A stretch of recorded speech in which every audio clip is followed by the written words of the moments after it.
जय ज्ञानोबराय, जय तुकोबराय. गोमाता तिची हत्या होऊ नये, तसंच गोमातेला विश्वमातेचा दर्जा मिळावा या दृष्टीने हे गोसन्मान आव्हान अभियान जे सुरू झालेलं आहे. या अभियानामध्ये आपण सर्व महाराष्ट्रीयांनी सहभागी व्हायला पाहिजे.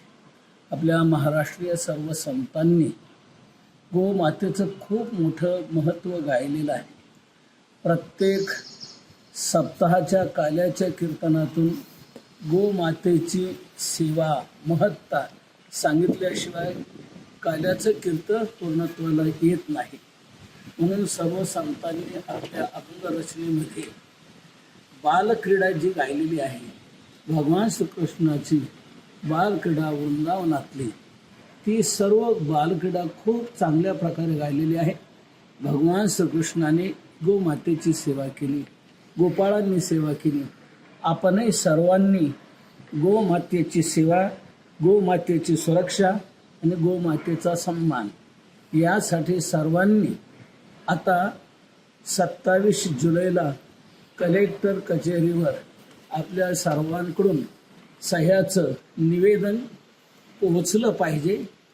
3 लाख तरी सह्या या 27 जुलैला कलेक्टर ऑफिसला पोहोचले पाहिजे. त्याकरता 1 लाख लोकांनी तरी तिथे ते सह्याचं निवेदन देण्याकरता उपस्थित व्हायला पाहिजे. सर्व संतांची ही एक मोठी मनीषा आहे. सर्व संतांना गोमाता अतिशय प्रिय आहे, पूज्य आहे. सेवेच्या दृष्टीने सर्व संतांनी हे महत्त्व गायलेलं आहे. जगद्गुरु तुकोबराय तर म्हणतात, मनुष्य जन्मात आल्यानंतर त्याने आपल्या जीवनात भूत दया गायी पशुचे पालन तांढेल्या जीवन वना माझी या प्रकारे तुकोबरायांनी हे आव्हान दिलेलं आहे. गायीचा आवर्जून उल्लेख जगद्गुरु तुकोबरायांनी केलेला आहे. तेव्हा गोमातेची सेवा आपल्या सर्वांकडून घडली पाहिजे, तिची सुरक्षा घडली पाहिजे आणि तिचा सन्मानही झाला पाहिजे.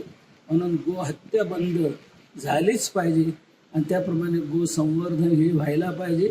गोमातेला हा विश्वमाता हा दर्जा मिळावा या दृष्टीने आपण सर्व प्रत्येक मानवानेच, केवळ यात वारकरीच पाहिजे, संतच पाहिजे, सर्व आहे ना. प्रत्येक गावो विश्वस्य मातर, गाय ही सर्व विश्वाची माता आहे. म्हणून तुम्ही आम्ही सर्वजण त्याची लेकरं आहोत. तेव्हा लेकरांनी आपल्या आईचं संरक्षण करण्याच्या दृष्टीने जीवन वेचलंच पाहिजे. म्हणून सर्व महाराष्ट्रीयांना मी हे निवेदन देतो की आपण सह्या कराव्यात आणि 3 लाख सह्याचं पत्रक 27 जुलैला कलेक्टर